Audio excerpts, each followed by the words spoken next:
परमात्मा पाप कर्म दंड को भी काट सकता है।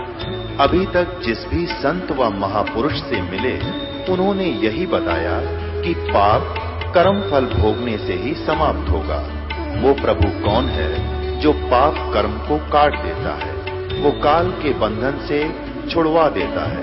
उसका क्या नाम है, पूजा की विधि क्या है? कृपया अवश्य सुनिए जगत गुरु तत्वदर्शी संत रामपाल जी महाराज के अमृत वचन। अब इसमें स्पष्ट अर्थ लिखा है कबीर।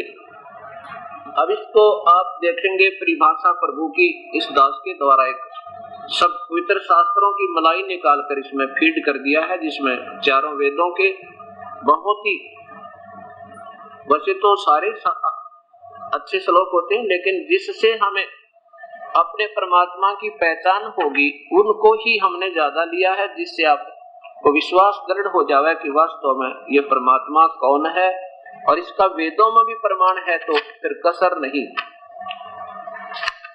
फिर कोई कमी नहीं होती। समझदार व्यक्ति को कहते हैं संकेत ही काफी होता है। ये देखिएगा वही फिर संस्कृत इसलिए दिखाई थी वेदों में, कहीं आपको शंका ना हो जाए कि वेदों में कुछ और लिखा होगा। ये है वही, यहाँ संस्कृत पीछे से शुरू होती है।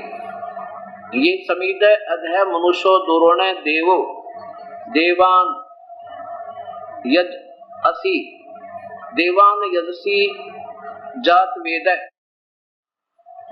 आ वह मित्र में है चिकितवान तवम दूत है कबीर रसी परचेता।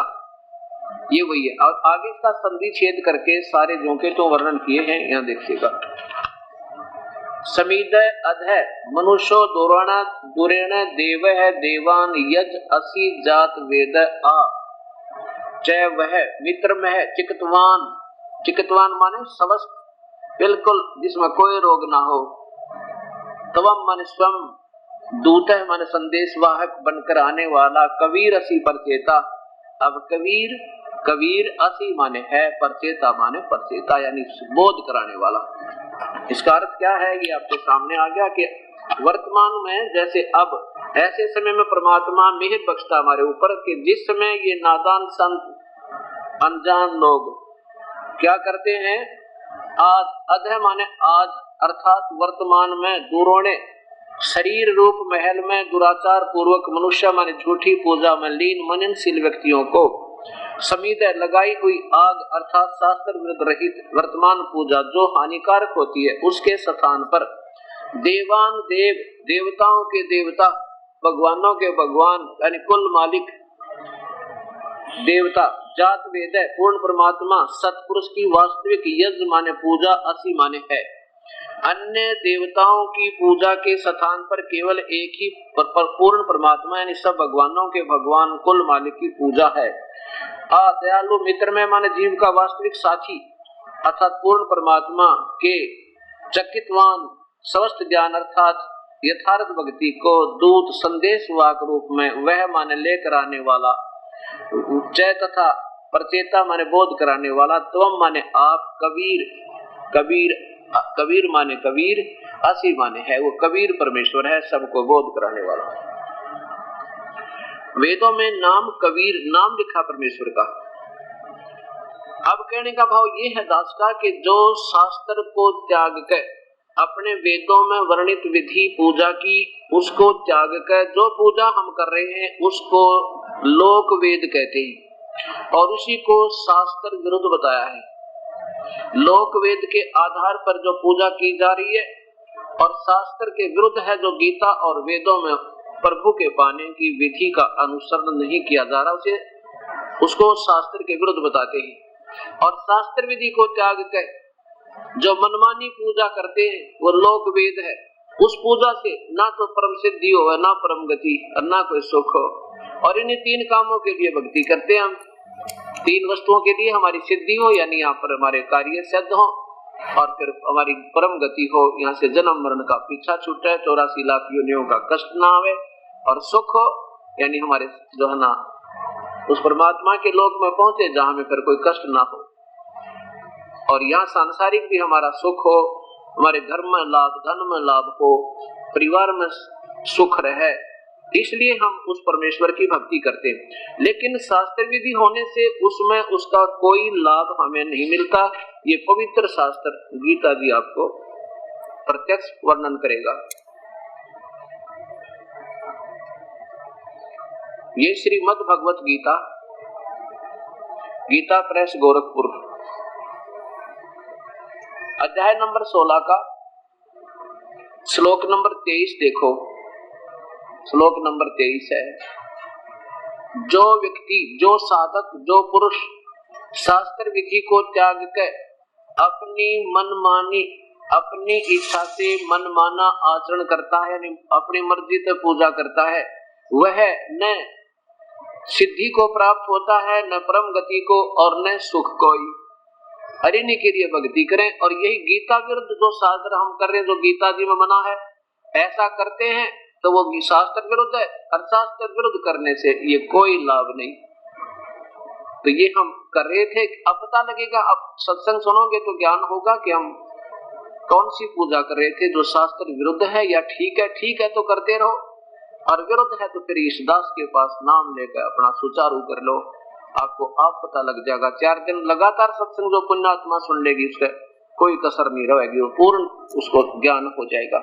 अब 24वें श्लोक में लिखा है कि अर्जुन, इससे तेरे लिए कर्तव्य और अकर्तव्य की व्यवस्था में जो भक्ति के कर्म करने योग्य हैं और नहीं करने योग्य हैं, उनमें शास्त्र ही प्रमाण है, और कोई आधार मत मानना। कोई व्यक्ति विशेष या संत विशेष की दंत कथाओं पर विश्वास मत करना। उसके लिए तेरे लिए, उससे तेरे लिए शास्त्र प्रमाण है, और ऐसे करेगा तो भाई तेरे को लाभ होगा। ऐसा जानकर शास्त्र विधि से नियत कर्म ही करने योग्य है, और मत कर भाई तू जो साधना करनी है इस शास्त्रों में प्रमाण है, और वैसे कर। अब शास्त्रों में क्या प्रमाण है, कौन सी भक्ति करनी चाहिए, कौन सी ना करनी चाहिए, वो आपके सामने ये पवित्र शास्त्र गीता ही बताएगा कि किसकी भक्ति करें या किसकी ना करें। तो इसलिए बता रहे हैं कि सत्संग में आने से इन बातों का ज्ञान होगा कि हम कहाँ खड़े हैं और क्या भक्ति कर रहे थे, क्या नहीं कर रहे थे। देखो, ये 4 दिन में आपको सभी महापुरुषों, संतों की, उनकी दी हुई समाज को अपनी सोच के शास्त्र को आपके सामने दिखाऊंगा, और साथ में पवित्र 4 धर्मों के पवित्र शास्त्र आपके सामने दिखाए गए दास। और कोई ये समझे कि ये संत तो निंदा करते हैं, सभी की बुराई ढूंढते हैं, ये उसकी अपनी सोच कमजोर है, क्योंकि वो इसको समझ नहीं पा रहा। अब देखो, एक तरफ तो जैसे पीछे 500 के नोट किसी ने डुप्लीकेट बनाए थे, सरकार ने जो पता लगा तो अपनी प्यारी प्रजा के लिए कि आगे मारना खावे, तो टेलीविजन के माध्यम से, पेपरों के माध्यम से उन दोनों का तुलना किया था। दोनों को सामने दिखा था कि ये नकली है, ये असली है, इसमें ये नहीं है तो ये नकली है, यहाँ तक ये नहीं है तो ये नकली है, ओरिजिनल में ये है, डुप्लीकेट ये ऐसा है। तो वो निंदा नहीं कर रही थी सरकार, आपका भला कर रही थी। और उसको भी कोई नहीं कहे, सरकार तो निंदा करती रहती है, दूसरों के नोटों को नकली बना बताती है, तो वो फिर नशे में बोल सके ऐसा व्यक्ति, या कभी अंधा हो जो कुछ भी देखता भी कोई ना, वैसे ही कह रहा होगा। अब शास्त्र आपके सामने दिखाएगा दास, तो भगवान कहता है कि शास्त्र के अनुकूल साधना करोगे तो बेड़ा पार होगा, नहीं तो भाई ना सुख हो, ना कोई गति हो, और ना कोई तुम्हारी सिद्धि, कोई काम सर है। तो अब इससे आपको पता लगेगा कि हम शास्त्र अनुकूल कर रहे हैं या शास्त्र विरुद्ध कर रहे हैं। अब नकली और असली सामने होंगे ही नहीं, तो हमें तो जो नकली देगा वो भी असली लग रहा है, असली तो असली है ही, ठीक है। तो इसके लिए बड़े धैर्य पूर्वक, और ये समझना कि दास का कोई उद्देश्य नहीं किसी को बड़ा छोटा बताने का, और ना दास में इतनी बुद्धि है कि मैं किसी का निर्णायक ज्ञान निर्णय कर सकूं कि ये गलत है, ये ठीक है, अपने लेवल से। लेकिन प्रभु कृपा हुई दास पर, उसने चेतना दी 2 कौड़ी के जीव को, और हिम्मत दी दास को सत्य कहने की परमेश्वर ने, और साथ में ये शास्त्रों की मलाई मेरे सामने रख दी उस परमेश्वर ने। आप निकाल के कि कुरान शरीफ ये बताती है, पवित्र बाइबल ये बताता है, पवित्र गुरु ग्रंथ साहिब में ये प्रमाण है, 4 पवित्र वेदों में ये प्रमाण है, 18 पुराण ये वर्णन करती है। और वही हमने चाहिए था जो अभी तक हमारे पास नहीं पहुंचा। इसका कारण क्या रहा? हमारे पूर्वज बिल्कुल अशिक्षित थे, और जिन महापुरुषों ने इन शास्त्रों को पढ़ा वो चतुर गणे थे, अक्षर ज्ञान तो था पर उनको आत्म ज्ञान नहीं था। उन्होंने शास्त्रों को जैसे जाना, जैसा सोचा, अपने हिसाब से फिर दंत कथा बना दी, लोक वेद बना दिए। और वो शास्त्र गीता और पवित्र वेदों के आज देखा तो विरुद्ध थे, उससे गलत अलग थे, उससे न्यारे थे, उससे भिन्न थे, तो शास्त्र विरुद्ध थे। और शास्त्र विरुद्ध थे तो हमारे पूर्वज दुख पाए, वो भूत बने, पितर बने, आज फिर उनके श्राद्ध निकाले। और इस कारण से, क्योंकि शास्त्र विरुद्ध होने से उनके श्राद्ध निकाले, क्योंकि श्राद्ध निकालना गीता जी में मना कर रखा पितरों की पूजा को। तो वो शास्त्र विरुद्ध होने से वो किया हमने, तो उसके करने से हमारे पूर्वज भूत बन गए, पितर बन गए। अब देखो 9 में जाएगा 25वां श्लोक, इसमें स्पष्ट मना किया भगवान ने कि जो भूत पूजेगा भूत बनेगा, पितर यानी श्राद्ध निकालेगा उसको पितर बनेगा, उसके श्राद्ध निकलेंगे। और देवताओं की पूजा करेगा वो उन देवताओं के पास जाएगा, उनका बंधुआ मजदूर होगा। अब हम जिसकी पूजा करेंगे उससे तो हम नियमन सतर के ही हैं। अब हमने किसी अधिकारी के से प्यार करते हैं, अधिकारी हमारे से अच्छा है, वो हमें कोई रात दे तो देर ना भी दे। तो ऐसे ये देखिएगा अध्याय नंबर 9 का और नीचे 25 नंबर श्लोक, ये 25 नंबर श्लोक देखिए। देवताओं के पूजने वाले देवताओं को प्राप्त होते हैं, पितरों के पूजने वाले पितरों को, ये श्राद्ध निकालना पितरों की पूजा है। और भूतों के पूजने वाले चौराहे की पूजा, फूल उठाना, महीना 13 वर्ष वर्षी मनाना है, ये सब, और पिंड भरवाना, ये भूतों की पूजा। तो कहते हैं भूत पूजने वाले भूत बनेंगे, भूतों को प्राप्त होंगे, तो भूत बनकर भूतों के पास जाएंगे। और मेरा पूजन करने वाला मुझे ही प्राप्त होता है। भगवान ब्रह्म कह रहा है कि जो मुझे पूजेगा तो मेरे ही पास आएगा, और जो देवताओं को पूजेगा वो देवताओं के पास जाएगा। और देवता ये नाशवान है, ये तो शीघ्र अक्षणिक सुख देते हैं, और जिसके कारण गलत पूजा करने से ये प्राणी दुखी रहता है। अब गीता जी में मना किया है कि श्राद्ध मत निकालो, पितर मत पूजो, और हम पूज रहे हैं तो वो क्या है, वो शास्त्र विरुद्ध साधना है। अब देखिएगा, इसके साथ साथ आपको एक उदाहरण और देता हूं, मार्कंडेय पुराण का। प्रेम पूर्वक सुनते रहना, सामने आपके शास्त्र होंगे, और शास्त्र के विरुद्ध आप साधना कर रहे हो तो उसको त्यागना होगा, ताकि हम अपना जीवन सफल करें। पीछे बनी सो बनी, उसको भूलना होगा। एक रुचि नाम का ऋषि अपनी वेदों अनुसार साधना कर रहा था, उसको उसके 4 पीढ़ी पितर बने हुए नजर आए। पिछली 4 पीढ़ी, पिताजी, दादाजी, दादाजी का यानी परदादाजी, फिर चौथे नंबर का दादाजी, ये सारे भूत बने हुए थे, क्योंकि वो शास्त्र विरुद्ध साधना करके और स्वयं भूत बन गए, पितर बन गए। और रुचि क्या कर रहे थे, रुचि ऋषि ने वेदों को जाना, विद्वान पुरुष थे, ज्ञानी पुरुष थे। उन्होंने ये देखा कि वेदों में लिखा, गीता और वेद सेम समझो, ये संक्षिप्त ज्ञान है, वो विस्तृत ज्ञान है, बस इतना अंतर है। तो रुचि ने जाना, उसमें वेदों को पढ़ा, समझा कि एक भगवान की भक्ति करें और परमात्मा की भक्ति नहीं करनी चाहिए। अन्य देवताओं की पूजा करनी मूर्खता है, ना श्राद्ध निकालने चाहिए, ना कोई पितर पूजने चाहिए, ना भूत पूजने चाहिए। ऐसा दृढ़ निश्चय करके वेदों अनुसार रुचि ऋषि साधना कर रहे थे। उन्होंने शादी भी नहीं कराई, इतना प्रेरित हो गए।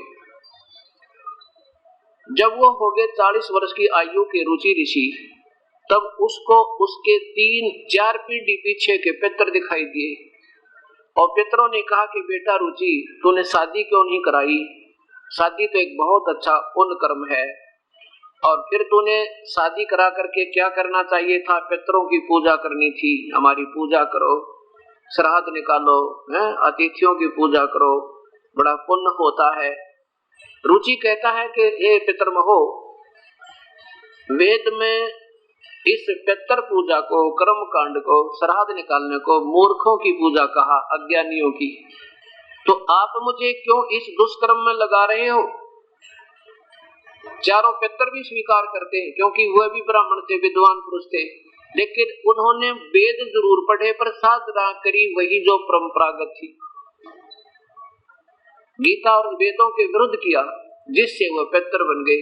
अब वो कहते हैं आप बिल्कुल सही कह रहे हो, इसमें तनक भी अंतर नहीं है कि वेद में इस कर्म मार्ग को अविद्या कहा है। बताओ फिर क्या कसर रही, जो स्वयं भी कहते हैं कि वेद में गलत बताया है कि श्राद्ध नहीं निकालने, पितर नहीं पूजने, भूत नहीं पूजने और देवता नहीं पूजने। लेकिन फिर क्या बताते हैं कि देखो अतिथियों की पूजा से, पितरों की पूजा से पुण्यमय लोगों की प्राप्ति होती है, इतना तो पितर कर ही सकते हैं। और यही गीता में मना किया कि मूर्ख लोग आन उपासना करके अन्य भोगों को भोग के और शीघ्र ही फिर जन्म मृत्यु के दुख को उठाते रहते। और यही तो नहीं करना था जो पितर बता रहे हैं। अब देखो गीता तो है भगवान का आदेश, संविधान परमेश्वर का, कॉन्स्टिट्यूशन ऑफ गॉड, और पुराण है ये किसी अन्य देव के आदेश, और ये आदेश है परमात्मा का गीता। और ये पुराण है ये किसी ऋषि के या किसी पितर के या किसी देव के, ये उस परमात्मा के कानून से अगर मिलते हैं तो ठीक है, उसके विरुद्ध है तो वो हानिकारक है, वो आदेश हमने नहीं मानने। जैसे एक पुराने समय की बात है, किसी SHO का, थानेदार का एक दोस्त था, कोई ग्रामीण, उस ग्रामीण का एक पड़ोसी उसे बहुत तंग करता था। तो उस व्यक्ति ने जाके अपने दोस्त उस SHO से कहा कि दरोगा जी, मेरा पड़ोसी मुझे बहुत तंग करता है और बहुत शराब पीकर गाली गलौज करता है, कभी किसी बात पे झगड़ा, कभी किसी बात पे झगड़ा, मैं तो तंग आ गया, कुछ समाधान करो। अब थानेदार बोला भाई मार लट सिर में माप देख लूंगा। अब उसने पाके उस सहारा उस SHO का अपने पड़ोसी के साथ लड़ाई कर दी, उसका लठ मार दिया और वो पड़ोसी मर गया। और मृत्यु होगी उसकी, तो फिर वही थानेदार अपने उसी जिसको आदेश दे रहा था उसी का थकड़ी लगा के ले गया और फांसी की सजा हुई उस थानेदार के आदेश को मानने से, क्योंकि थानेदार का आदेश उस संविधान के विरुद्ध था, राजा के बनाए हुए का। तो उस व्यक्ति विशेष के आदेश को मानने से उसने फांसी की सजा उठानी पड़ी, उसने उसके ऑर्डर ओबे कर दिया। इसी प्रकार ये थानेदार समझो ऋषि विषि जो मार्कंडे पुराण आदि किसी भी पुराण में जो अपने भक्ति के आदेश तो दिए हैं, वो एक व्यक्ति विशेष के आदेश है, और गीता में परमात्मा का स्वयं आदेश है, ये संविधान है। तो हमने संविधान के विरुद्ध साधना करेंगे तो इसका दोष हमें भारी मिलेगा, उसकी सजा उठानी पड़ेगी। और यही कारण हो रहा है, और जब तक इस मार्ग को नहीं बदलेंगे ये कष्ट पे कष्ट आते रहेंगे। दास ने कोई शौक नहीं है आपको किसी को साधना को गलत बताने का, लेकिन मजबूरी होगी, हम टीचर बना दिए, हम गलत नहीं बोल सकता, दास से कोई मानना नहीं, हम वही बताएंगे जो हम आपका भला होगा, नहीं तो आप आरूढ़ कर ही रखे हो गलत साधना पर जो शास्त्र विरुद्ध है। अब देखिएगा मार्कंडे और ब्रह्म पुराणांग गीता प्रेस गोरखपुर से प्रकाशित है, कार्यालय कल्याण कार्यालय गीता प्रेस गोरखपुर।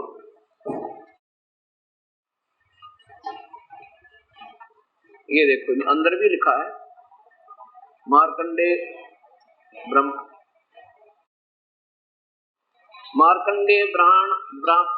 पुराणांक, नीचे कहां से छपी है ये? संपादक है हनुमान प्रसाद पोदार, चिमनलाल गोस्वामी, MA शास्त्री, केशवराम अग्रवाल, गोविंद भवन कार्यालय के लिए गीता प्रेस गोरखपुर से मुद्रित तथा प्रकाशित है। इसमें 237 पृष्ठ पर मार्कंडे पुराण में रुचि ऋषि को उसके 4 पिछले पितर दिखाई दे रहे हैं। ये देखिएगा, ये 4 पितर हैं, ये रुचि ऋषि है, और पिछले 4 भूत इकट्ठे दिख जाए आदमी का वैसे कलेजा पिट जाए, आधा तो वैसे डर जाते, कितना हिम्मत का आदमी हो। तो इन पितरों ने नो डरा धमका के हमारे साथ ऐसा, क्योंकि आप दुखी हुए गलत साधना करके, फिर ये फंसा दी प्यारी आत्मा जो वेदों अनुसार साधना करना चाहता था। अब देखिएगा नीचे रोच मुनि की उत्पत्ति। मार्कंडे जी कहते हैं या नीचे देखो, पितर बोले क्योंकि रुचि की कथा ज्यादा ना सुना के मैं सिर्फ उतना ही सुनाऊंगा जितना आपको आसानी से समझा जा सके। पितर बोले, बेटा विवाह सर्ग और अपवर्ग का हेतु होने के कारण एक पुण्यमय कर्म है, उसे तुमने ऊपर देखो क्यों नहीं किया। ग्रस्त पुरुष समस्त देवताओं को देखो, देवताओं को, पितरों को, ऋषियों को और अतिथियों की पूजा करके पुण्यमय लोकों को प्राप्त करते हैं। वह सभा के उच्चारण से देवताओं को, शब्दा शब्द से पितरों को तथा अन्नदान, बलि, श्राद्धदेव आदि से भूत आदि प्राणियों एवं अतिथियों को उनका भाग समर्पित करते हैं। अब देखो नीचे, यहाँ देखो, तो रुचि बोला, रुचि ने पूछा, पितरमहो, वेद में कर्म मार्ग को अविद्या कहा गया है, अविद्या कहा गया है, फिर क्यों आप लोग मुझे इस मार्ग में लगाते हैं? पितर बोले, यह सत्य है कि कर्म को अविद्या ही कहा गया है, इसमें तनिक भी मिथ्या नहीं है। आप भी मानते हैं, बिल्कुल सही है, और फिर अगरम सगरम आप नहीं लगाते। वो थानेदार वाला ऑर्डर है, ये नहीं मानना हमने। आगे हमने इनके मुख से स्वयं कहा इन्होंने कि वेद में ठीक लिखा है, कोई गलत नहीं है, बिल्कुल सही है। फिर हम बेसही पे ये क्यों लगाया उस पर प्यारी आत्मा को? इन्होंने डरा के, धमका के, और फिर रहम आ जाता हमारे अंदर, या ममता भी बहुत कसूती। पिताजी दिखे हैं तो इसका कर दो कल्याण, क्या कल्याण कर दिया? पिताजी तक का नहीं हो रहा, आप बहुत और बन जाओगे। पिताजी का तो कोई समाधान होना है नहीं, उसने कर्म दंड वो भोगना है, क्योंकि उसकी करनी बन चुकी है, बिगड़ चुकी है। अब हम अपनी ओर बिगाड़ बैठेंगे, इसलिए ये हमारा सारी कहानी बिगड़ती चली गई। अब पितरों की, अन्य देवताओं की पूजा को गीता में मना किया। ये मना करने वाला कौन है, अब ये जानना बहुत जरूरी है। जब तक ये नहीं जानेंगे तब तक आप, क्योंकि पिछला ज्ञान जो हमने सुना है वो स्वस्थ नहीं है, वो चिकित्सवान ज्ञान नहीं है, वो अस्वस्थ ज्ञान है, उलझा पुलझा ज्ञान है, वो बीमार ज्ञान है, वो ठीक नहीं है। जैसे सबसे पहले ये निर्णय करना होगा कि गीता जी बोला किसने? अभी तक हम सुनते रहे श्री कृष्ण जी ने गीता बोला, नहीं, श्री कृष्ण जी ने तो गीता में एक अक्षर भी नहीं बोल रखा, एक अक्षर भी भगवान श्री कृष्ण ने गीता में नहीं बोल रखा। शरीर श्री कृष्ण का बोल रहा था, लेकिन अंदर जो कैसेट चल रही थी वो ब्रह्म की चल रही थी, वो काल बोल रहा था। अब जैसे एक प्रेत आत्मा और दूसरे के शरीर में प्रवेश कर जाती है, उस समय जो ओरिजिनल आत्मा होती है, शरीर जिसको अलॉट हो रहा है, वो नहीं बोल पाती। वो तो वो प्रेत बोल रही, प्रेत आत्मा बोल रही होती है और अपनी बोली बोल कर निकल जाती है। जब वो होश में आती है, वो पहले वाली जिसका शरीर था वो आत्मा, फिर उसको नहीं मालूम मैंने क्या कहा था। फिर दूसरे बताते हैं कि आप ऐसे बोल रहे थे, आप ऐसे बोल रहे थे, आपने ऐसे बोला था, तो ऐसे कह रही थी, तो ऐसे कह रहा था। हम ही बताते हैं, जब उसको दो चार बातें याद हो जाती है, फिर उसमें भी कहने लग जाती है, एक दिन मैंने बोली थी, एक दिन मैंने बोला था, लेकिन उसको उस समय कुछ ज्ञान नहीं, तूने क्या बोला था। ऐसे ये काल जो है, ब्रह्म कहो, काल कहो, क्षर पुरुष कहो, इसको ज्योत निरंजन कहो, ये काल है और ये ब्रह्मा विष्णु महेश का पिता है, और ब्रह्मा विष्णु महेश की माता दुर्गा है, शेरा वाली या भवानी है, आधा माया है। अब देखो पुण्यात्माओं, अभी तक हमने परंपरागत लोकवेद के आधार से यही सुना था कि ब्रह्मा विष्णु महेश अजरो अमर है, इनके माता पिता कोई नहीं है, ये सर्वेश्वर हैं, ये महेश्वर हैं, ये कालज्ञ हैं, ये मृत्युंजय है। लेकिन ये सब लोकवेद था, ये केवल अपनी सोच थी उन महापुरुषों की, उन टीचरों की, उन धार्मिक गुरुओं की, जिन्होंने अपना सिलेबस पढ़ के भी ना देखा, जिन्होंने अपने ये शास्त्र उठा के भी नहीं देखे, जिनके आधार पर रोटी खा गए और दुनिया को अनजान रास्ते पर चला गए। अब आपके सामने आएगा कि ये ब्रह्म कौन है, इसकी क्या सतिथि है। ये काल कौन है? ये ब्रह्मा विष्णु महेश का पिता है। ये कहाँ प्रमाण है? ये अपने उन्हीं पवित्र शास्त्रों में प्रमाण है। कौन कौन में? पवित्र शिव पुराण में, पवित्र देवी भागवत महापुराण में और पवित्र गीता जी में आपके सामने आओगा कि ब्रह्मा विष्णु महेश के माता पिता कौन है।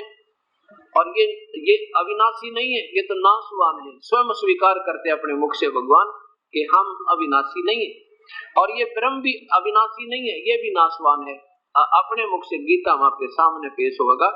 इसके लिए थोड़ा सा धैर्य रखना, मन को डामाडोल नहीं करना कि ये क्या प्रमाण है, कैसा है। अब आपके सामने प्रमाण ही प्रमाण होंगे और दूसरी बात ही नहीं होगी। ये देखो, पहले एक ब्रह्मांड का चित्र, इसको, ये एक ब्रह्मांड है, इसी को ऊपर देखो, एक ब्रह्मांड अर्थात अंड का लघु चित्र।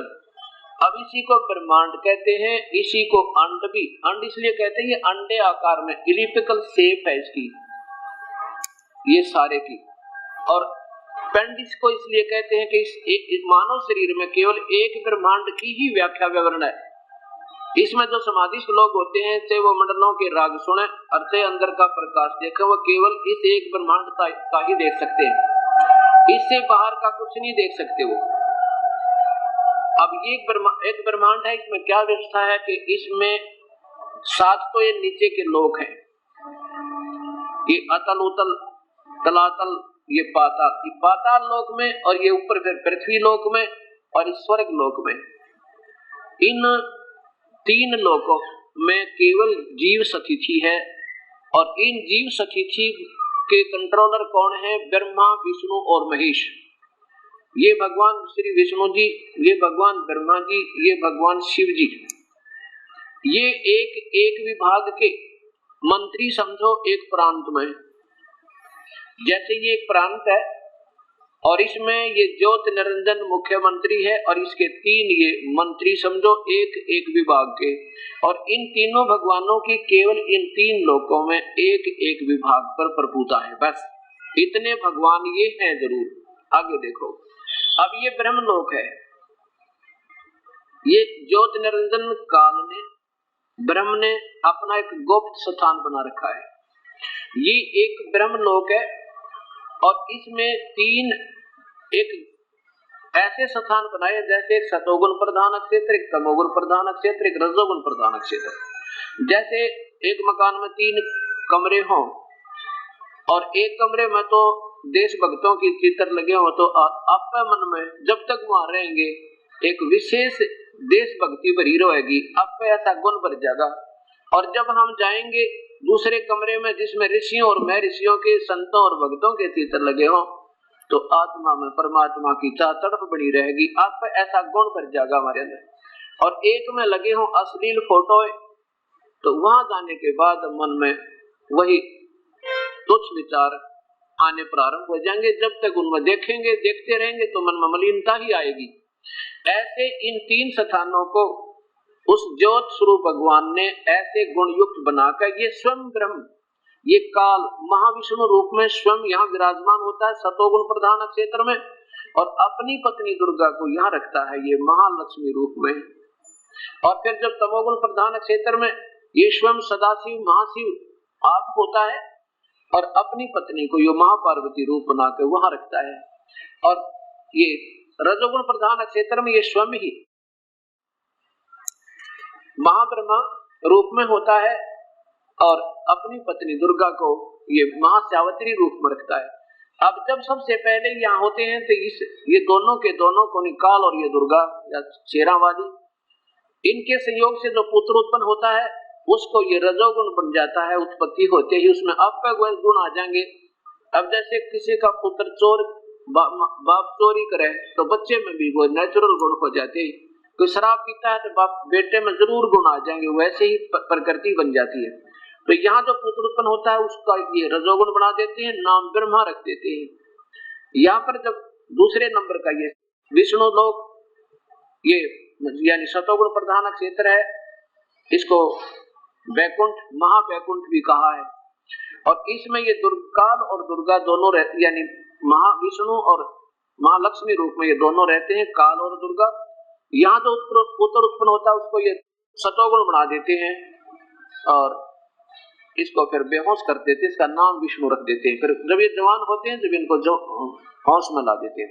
अब यहाँ देखो, ये है तमोगुण प्रधान क्षेत्र, इसमें ये स्वयं काल सदाशिव रूप में ये ब्रह्म और अपनी पुत्री दुर्गा को ये माँ पार्वती रूप में रखा है। यहाँ जो पुत्र उत्पन्न होता है उसमें तमोगुण भर देते हैं, अब हो जाओ तमोगुणी, और फिर उसमें उसका नाम रुद्र, महेश्वर, शिव आदि रख देते हैं। और फिर इस काल में क्या किया है, फिर देखो नीचे, ये जो लोक है इस दुर्गा का अलग से अपनी पत्नी का एक लोक और दे रखा है, इसको यहाँ बैठ के या पूरे ब्रह्मांड को फिर चलाती है।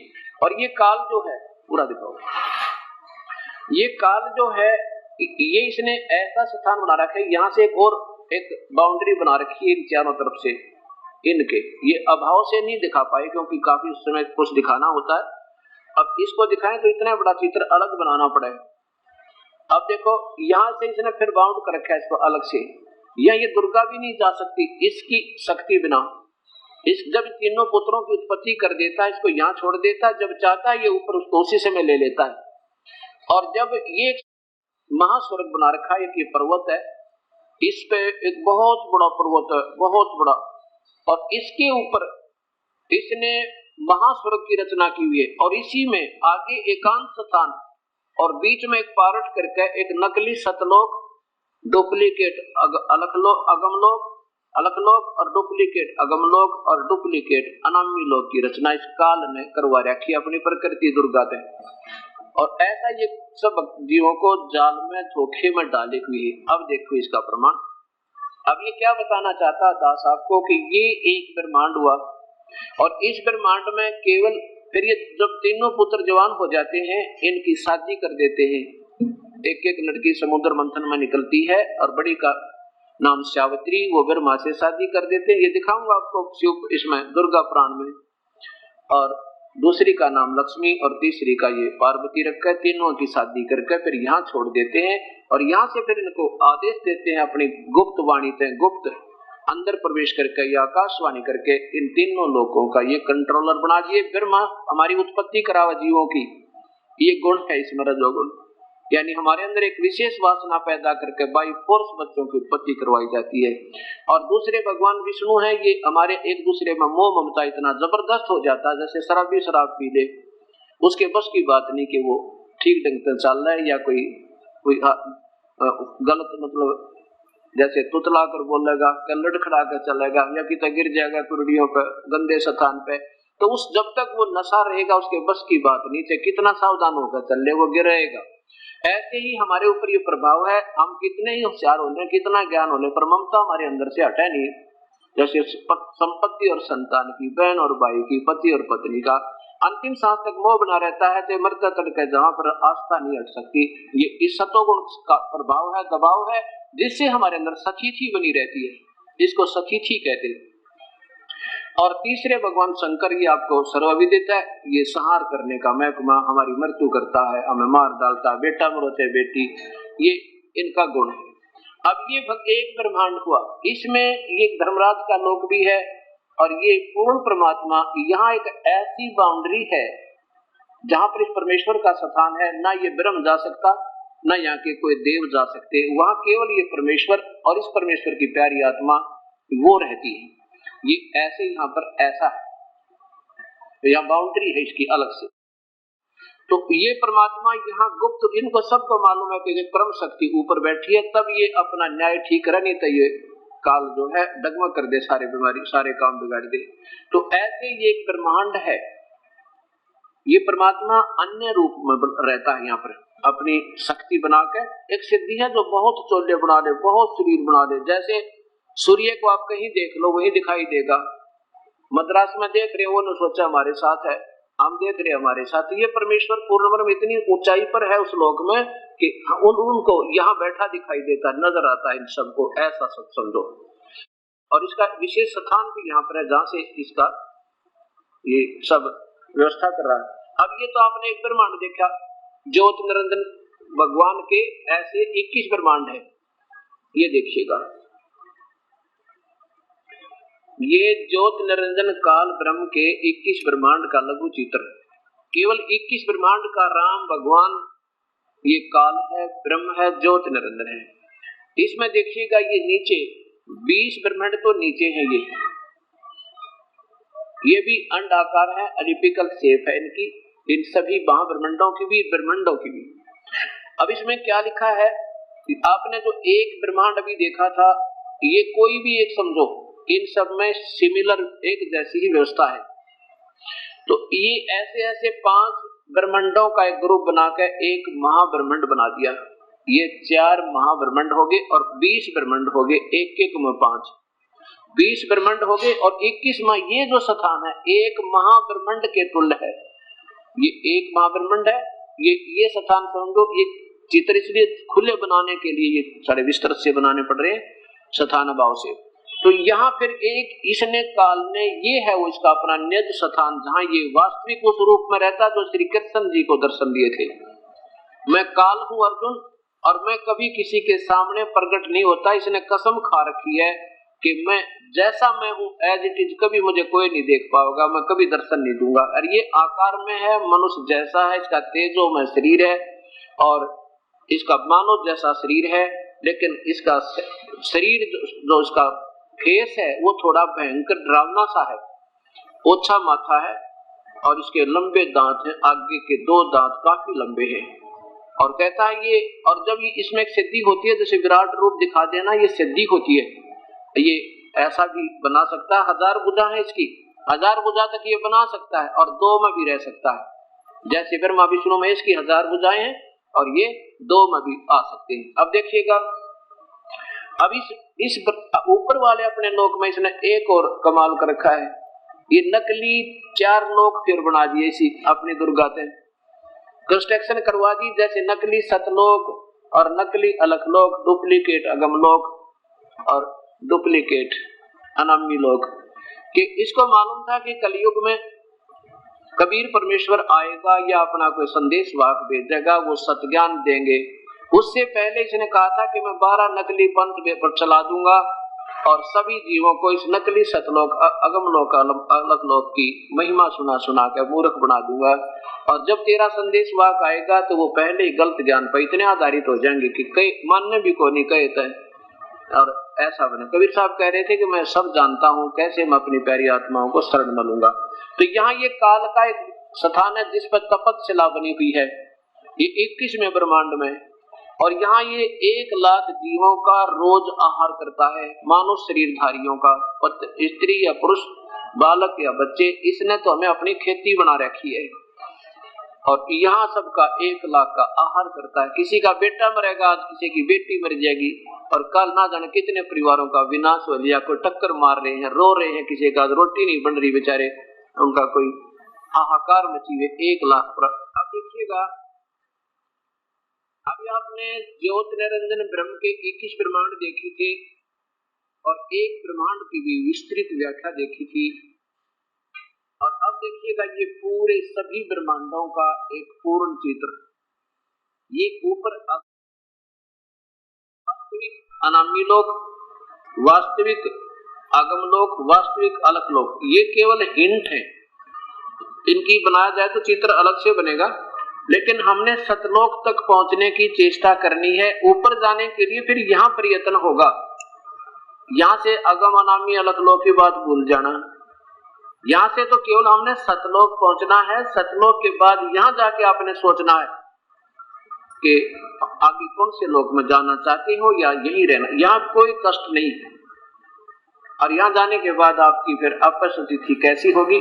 अब देखिएगा, ये है सतलोक, ये असंख्य ब्रह्मांड दिखाई दे रहा। ये फिर यहाँ से शुरू करेंगे, आसानी से समझ में आएगा आपका।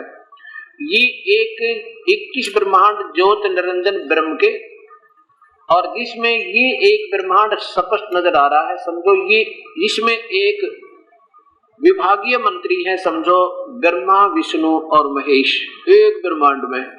और इसके ये 21 ब्रह्मांड काल के, ये देखो फिर पूरे ये जो छोटी मोटी टिक्कियां दिख रही है, समझो ब्रह्मांड समझो। ये इसमें ऐसी ऐसी टिकियां हैं, लेकिन ये लाइट ठीक ना होने से स्पष्ट नजर नहीं आ रहे। तो ये 7 संख ब्रह्मांड है, ये ब्राउन कलर के यानी भूरे रंग के। ये 7 संख ब्रह्मांड किसके? परब्रह्म के। ये ब्रह्म के, ये परब्रह्म के, ये क्षर पुरुष के, ये अक्षर पुरुष के, और ये परम अक्षर पुरुष के, ये संख, ये पूर्ण ब्रह्म के। पूर्ण ब्रह्म जो है वो ओवरऑल कंट्रोलर, कुल मालिक, जो इन पे भी मालिक है परब्रह्म के लोकों में और ब्रह्म के लोकों में, ज्योति निरंजन के ऊपर भी ये कुल मालिक है, इसका भी स्वामी है, सबका मालिक ये है वो कुल मालिक। और यही परमेश्वर, इसका नाम कबीर है, सतपुरुष, अकाल मूर्त, सबल स्वरूपी राम इसके उपमात्मक नाम है। जैसे प्रधानमंत्री या प्रेसिडेंट, प्राइम मिनिस्टर, ये कोई नाम नहीं है, तो रैंक है, उपमात्मक नाम है। वास्तविक नाम अपने प्रधानमंत्री का कोई और होता है और वो मानुष जैसा होता है। अब देखिएगा, ये आपके सामने आया, तो यही परमेश्वर ऊपर जब अलख लोक में होता है, अलख पुरुष कहलाता है, इसकी सतिथि तेज बढ़ जाता है। जब अगम लोक में होता है तो इसकी सतिथि और तेज बढ़ जाता है, और अनामी लोक में जाकर के फिर ये सब प्राणी जब वहां जाएंगे तो इसी यही परमेश्वर अनामी रूप में रहता है, नाम इसका कबीर देव ही रहता है। अब आपके सामने आ गया क्या सतिथि है ब्रह्मा विष्णु महेश की और क्या सतिथि है ब्रह्म परब्रह्म की। अब इन सब को जानकर अब हमने आगे चलना है। अब ब्रह्मा विष्णु महेश के माता पिता काल है, ज्योति निरंजन है, यानी ये सदाशिव या महाविष्णु या महाब्रह्मा, और दुर्गा इनकी माता है। ये 10 मिनट का सत्संग यहाँ देना बहुत जरूरी होगा। सबसे पहले आपको शिव महापुराण दिखाऊंगा, ये पवित्र शास्त्र शिव महापुराण। अब क्या हो रहा है, जैसे ये दूसरे संत आज मार्गदर्शन करे, उन्होंने इन महापुरुषों भगवानों के प्रति नफरत पैदा कर दी है, कहते हैं इनका तो नाम भी नहीं लेना। फिर जब हम द्वेषता रहेगी हमारे अंदर तो हम कभी भी पार नहीं हो सकते। अब हमारे लिए तो कुत्ता भी आदरणीय है, हमने नफरत तो उसकी भी नहीं करनी, ये तो 3 लोक के भगवान है। हम इनके प्रति हे भावना करेंगे तो हम स्वयं हीन हो जाएंगे, हमारे अंदर वो नम्रता और निष्पक्षता और अद्वितीय भाव, हमारे अंदर द्वितीय भाव बना रहेगा, तब तक प्रभु नहीं मिल सकता। अब देखिएगा, ये शिव महापुराण गीता प्रेस गोरखपुर से प्रकाशित है। ये कोई नया शास्त्र आज नहीं बनाया दास ने, ये भी ध्यान रखना आप। और अंदर से भी देखिए, कई भाइयों को अनजान, क्योंकि एक ऐसा निर्मल ज्ञान है, इसमें संशय उठना बहुत जरूरी है। कईयों को शंका हो जाती है कि कहीं महाराज जी कवर ऊपर अपना और बना रखा हो, अंदर से मटेरियल कोई और ठोक रखा हो, इसलिए ये अंदर भी दिखाना चाहेगा ताकि आपका ये 2 घंटे का समय व्यर्थ ना जाए, असमंजस ना रह जाए आपको। इसके संपादक है हनुमान प्रसाद पोदार, और ये कहां से प्रकाशित है? है गीता प्रेस गोरखपुर। अब इसमें देखिएगा, रुद्र संहिता और 100 नंबर पृष्ठ से प्रारंभ करेंगे। रुद्र संहिता और यहाँ लाओ 100 नंबर पृष्ठ पे, यहां से प्रारंभ करेंगे। ये क्या होगा, यहाँ नहीं जरा, हाँ। अब इसमें क्या है, ये शिव महापुराण है और ये प्रारंभ तो होती है इस काल सदाशिव महाशिव से और दुर्गा की महिमा से, ये पार्वती रूप में दुर्गा जो अभी दिखाया था ब्रह्मलोक में, और ये समाप्त होती है इसी के पुत्र त्रिलोकीय शिव के ऊपर। अभी तक ये संतान की बुद्धि काम कर नहीं पाई, क्योंकि इनको ये परम ज्ञान नहीं था जो वास्तव में हमारे पास पहले होना चाहिए था। अब यहाँ कहां से प्रारंभ करेंगे हम कि उस पराशक्ति को, प्रधान प्रकृति गुणवती माया दुर्गा को, उसी को महापार्वती कहो चाहे दुर्गा को, भवानी को, आदि माया को, उस पराशक्ति को प्रधान प्रकृति, दुर्गा को प्रकृति भी कहते हैं, ये शब्द याद रखना। गुणवती माया बुद्धि तत्व की जननी तथा विकार रहित बताया गया है। वह शक्ति अंबिका कही गई है और उसी को प्रकृति, यानी प्रकृति शब्द दुर्गा के लिए प्रयोग है, ये भी याद रखना। प्रकृति सर्वेश्वरी और त्रिदेव जननी, तीनों देवताओं की जननी, पैदा करने वाली, उत्पन्न करने वाली माता, ब्रह्मा विष्णु महेश की माँ, स्पष्ट लिखा है। ये कोई आज नहीं बनाया दास ने, कोई आज ही लिख कर प्रिंट करवा लिया हो। 5500 वर्ष पुराना इतिहास है और संस्कृत एज इट इज भी मेरे पास उपलब्ध है। ये शिव पुराण संस्कृत में भी नेता और मूल कारण भी कहते हैं। सदाशिव द्वारा प्रकट की गई उस शक्ति की 8 भुजाएं हैं। यह भी कसर निकाल दी कि कोई ब्रह्म ना रह जा, वह कोई और होगी त्रिदेव जननी। ये वही 8 भुजा वाली दुर्गा है। और इसको सदाशिव यानी काल के शरीर से निकाली गई थी। ये सृष्टि रचना से आपको ज्ञान होगा। आगे नीचे देखो, ये है वे जो सदाशिव हैं उन्हें परम पुरुष ईश्वर शिव शंभु और महेश्वर भी कहते। वे अपने सारे अंगों पर भस्म रमाए रहते हैं। उन काल रूपी ब्रह्म ने, ये सदाशिव वही काल है और जो का रोल इसका पुत्र, इसका बेटा करता है, राख रमाए रखता है जैसे वो करता है, जिस स्थिति में इनको पैदा करता है उसी को काल रूपी ब्रह्म, काल कहो चाहे ब्रह्म कहो चाहे सदाशिव कहो, ये काल जो काल रूपी ब्रह्म ने एक ही समय शक्ति के साथ, ये नाथ नहीं है, ये मिसप्रिंट है, ये साथ शब्द है। दुर्गा को साथ रखते हुए अपनी पत्नी के रूप में के साथ शिवलोक नामक अक्षेत्र का निर्माण किया था। कौन से का? वो तमोगुण प्रधान अक्षेत्र बनाया था। उस उत्तम अक्षेत्र को काशी कहते हैं। वह परम निर्वाण व मोक्ष का स्थान है।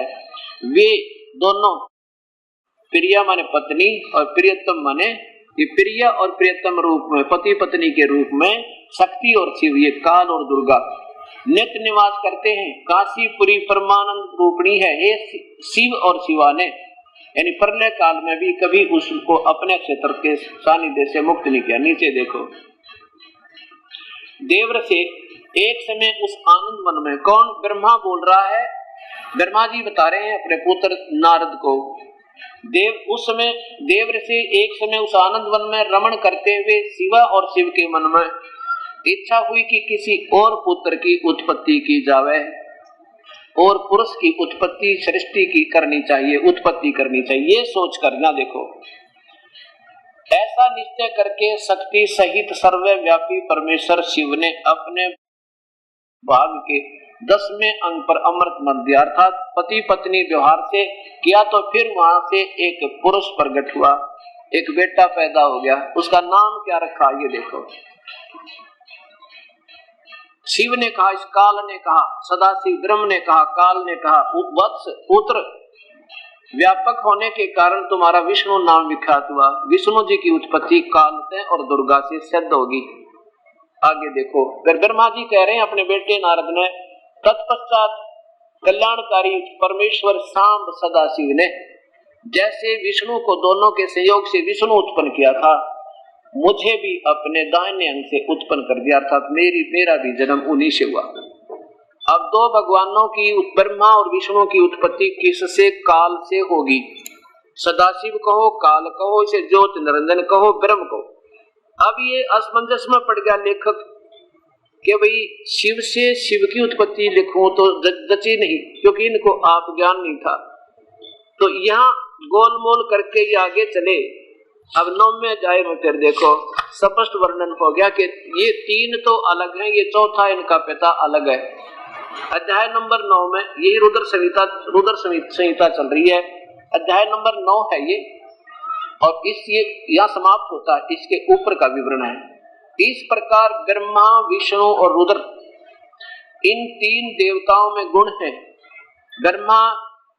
ब्रह्मा रजगुण, विष्णु तमगुण, ये शिव तमगुण। ये तीनों देवताओं में तो गुण है, परंतु शिव गुणातीत माने गए हैं। ये सोचने की बात है।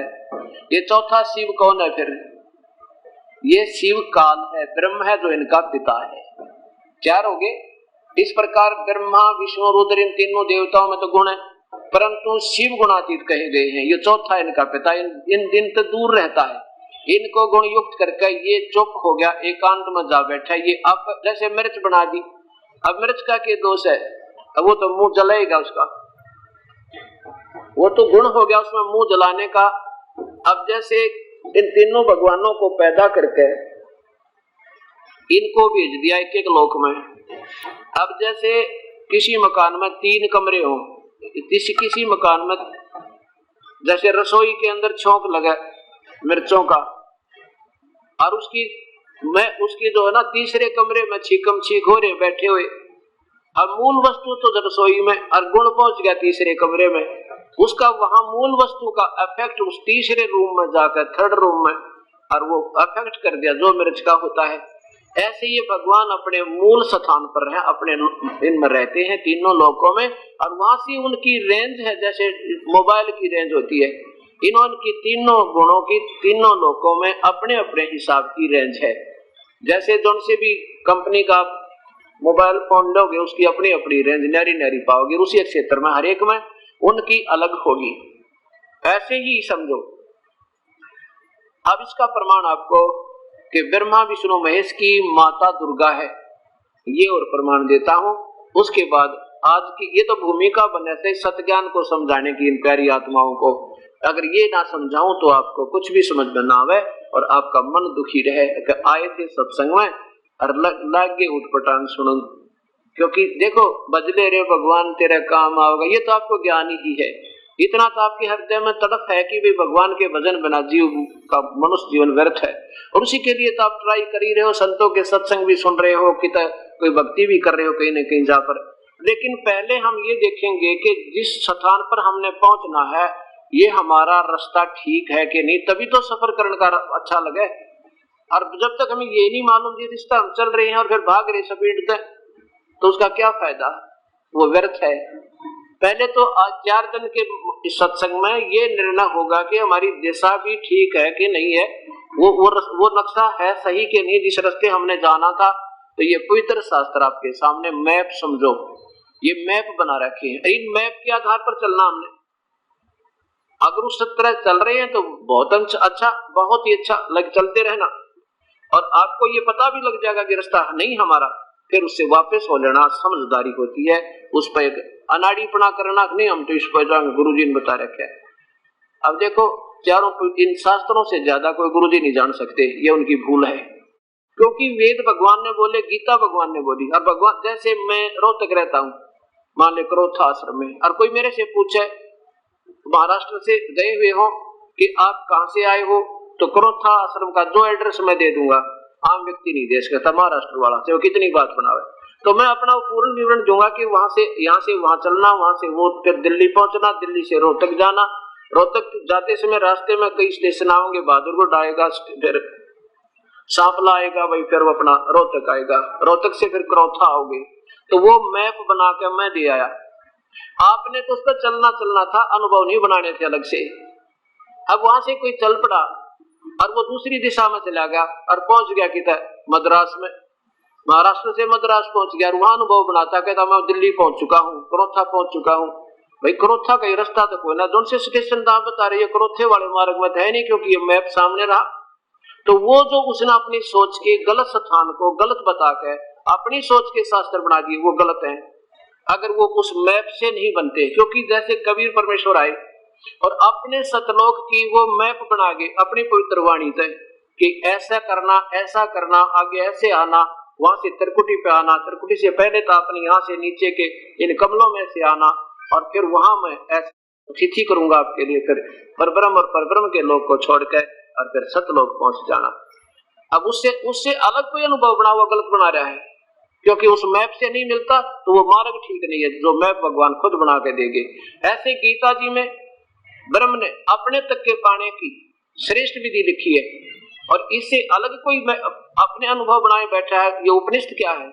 उपनिषद क्या है? एक व्यक्ति विशेष, ऋषि विशेष की अपने अनुभव, जितना भगवान ने भगवान को उसने समझा, अपना एक्सपीरियंस हुआ, जितना एफर्ट उसने किया, और वो अगर उस मैप से नहीं मिलते हैं, वेदों और गीता से नहीं मिलते हैं, तो वो उनके अनुभव ठीक नहीं है।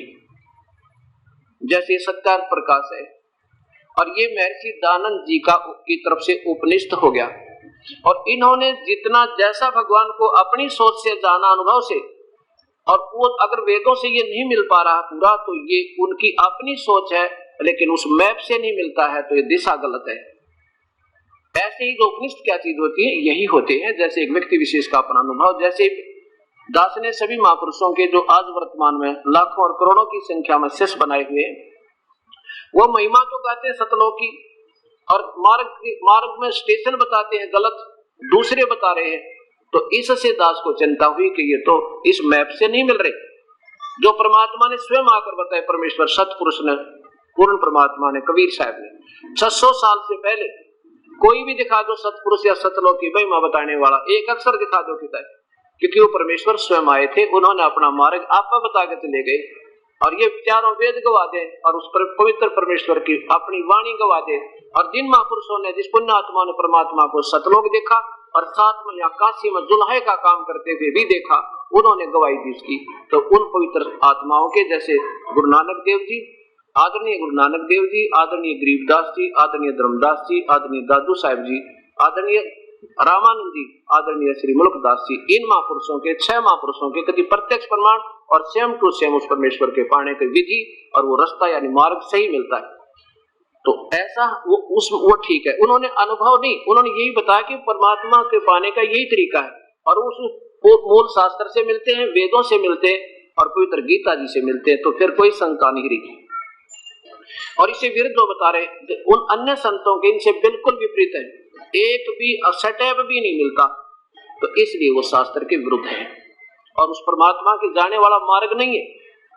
तो अब फिर सोचना होगा कि कितनी दूर चलेगा इंसान। न सोचे या सफर गलत होगी, क्या फायदा इतनी मेहनत का। तो कितनी मेहनत और जितनी करोगे व्यर्थ है, क्योंकि अपोजिट दिशा है। वहां से तो वापस होने में आपका श्रेय है, नहीं तो अश्रेय है। ये आप स्वयं से फैसला करो। अब क्या है जो प्रश्न चल रहा है, हमने 4 दिन में ये फैसला होगा कि हमारी दिशा अकॉर्डिंग टू द मैप भी है कि नहीं है। और मैप आपके सामने बिल्कुल बता दिया जाएगा, और फिर आप प्रेम पूर्वक निष्पक्ष भाव से उसको फिर सोचना, और फिर 10 कदम भी रखोगे ना मंजिल की तरफ होगी। 10 कदम भी, चाहे थोड़ा भी सिमरन करोगे, थोड़ा भी विधि अपनाओगे, तो भी अपना सफर तय हो रहा आपका। और स्पीड लगा दोगे तो कहना है कि फिर तो शीघ्र मंजिल आ जाएगी, फिर तो करना ही पड़ेगा। अब इसके लिए देवी भागवत महापुराण आपको दिखा जाएगा। इसमें क्या है, इसमें 2 बात सिद्ध होंगी। एक तो ब्रह्मा विष्णु महेश की माता दुर्गा है, और ब्रह्मा विष्णु महेश को आप नहीं मालूम हमारा पिता कौन है, हम क्यों किस प्रकार उत्पन्न हो गए। और तीसरी ये होगी कि ब्रह्मा विष्णु महेश स्वयं स्वीकार करते हैं हम तो नाशवान है, हमारी जन्म और मृत्यु होती है और हम गुण युक्त हैं। ये पवित्र शास्त्र आपको ये सिद्ध करेगा। श्रीमद् देवी भागवत गीता प्रेस गोरखपुर से प्रकाशित है। इनके अनुवाद करता संस्कृत से हिंदी में जिन्होंने अनुवाद किया है, हनुमान प्रसाद पोदार चिमन लाल गोस्वामी, और गीता प्रेस गोरखपुर से इसका प्रकाशन है। इसकी जो है ना मुद्रित है, यहाँ से छपी है ये। और गीता प्रेस गोरखपुर की जो छाप लगी है वो हिंदू समाज को बिल्कुल ISI मार्ग के तुल्य माना जाता है, और ऐसा ही है। अब इसमें जो चीज है वो भी आपने फिर सही माननी चाहिए, इसमें जो लिखा हो भी सही है, उसमें कसर नहीं मिलेगी। तो वो सही है और आप उसको विपरीत सुना आज तक, तो फिर सुनाने वाले ऐसे ही थे, जिसके कारण आपने फिर अपने आप को चेंज करना होगा, बदलना होगा। ये देखो तीसरा स्कंद, मेरे पास संस्कृत भी रखी है और ये केवल हिंदी है। तीसरा स्कंद, यहाँ देखो, कितने ही आचार्य भवानी को, दुर्गा को संपूर्ण मनोरथ करने वाली बतलाते हैं। वे आदि माया महाशक्ति एवं परम पुरुष के साथ रहकर कार्य करने वाली प्रकृति है। दुर्गा को प्रकृति भी कहते हैं, ये भी याद रखना। ये पवित्र गीता जी के जो अनुवाद होगा उसमें आपको यू काम आएगा। ब्रह्म के साथ, ब्रह्म माने काल, ज्योति निरंजन, ब्रह्म के साथ उनका अभेद संबंध है। यानी अभेद माने जैसे पति पत्नी रूप में, पत्नी को अर्धांगिनी कहते हैं, स्पष्ट किया कि वो उनकी पत्नी है, उनका अभेद संबंध है। अब देखो यहाँ पे नारद जी पूछ रहे हैं अपने पिता ब्रह्मा जी से, और ब्रह्मा जी अपने बेटे नारद को बता रहे हैं। ब्रह्मा क्या पूछा ब्रह्मा जी ने, ब्रह्मा जी ने पूछा कि हे पिताश्री, इस एक ब्रह्मांड की रचना क्यों कर? इनको एक ब्रह्मांड की भी रचना का पता नहीं, ना ब्रह्मा ने, ना विष्णु, ना शिव ने, और ना इन सतलों की महिमा गाने वाले संतों ने, जो आज दुनिया के ना जाने कितने प्यारी आत्माओं के ये जो है ना मुखिया बने हुए। इस एक ब्रह्मांड की भी रचना इन ब्रह्मा विष्णु में इसको भी ज्ञान नहीं है।